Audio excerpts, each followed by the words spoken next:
फीसाठी पैसे न दिल्याने लेकानं जन्मदात्या वडिलांना लाकडाने मारहाण करत संपवलं।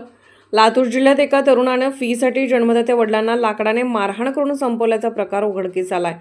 पोलीस भरतीची फी भरण्यासाठी पैसे दिले नाहीत, पण घरातील सिलेंडरसाठी पैसे दिल्याच्या रागातून तरुणाने हैवानी कृत्य केलं आहे। ही घटना 16 सप्टेंबर रोजी मंगळवारी लातूरच्या हिंपळनेर येथे घडली आहे। देवीदास काशीनाथ पांचाळ वय 70 असं मयत झालेल्या वडिलांचं नाव आहे। या प्रकरणी अजय देवीदास वय 24 या तरुणाला पोलिसांनी बेड्या ठोकल्या आहेत। वडील आणि मुलाच्या नात्याला काळीमा फासणाऱ्या या धक्कादायक घटनेनं हिंपळनेर गाव हादरून गेलं आहे। सध्या गावात शोक व्यक्त केला जात आहे। संबंधित प्रकरणाची माहिती पोलिसांनी दिली असता मुलाने आपल्या वडिलांना पोलीस भरतीसाठी फी भरायला न दिल्याच्या रागातून हत्या केल्याचं हे धक्कादायक कारण ऐकून पोलिसांनाही धक्का बसला होता। पोलिसांनी दिलेल्या माहितीनुसार हिंपळनेर येथील तरुण अजय पांचाळ याने आपल्या वडिलांना पोलीस भरतीसाठी फी भरण्यास पैशाची मागणी केली होती।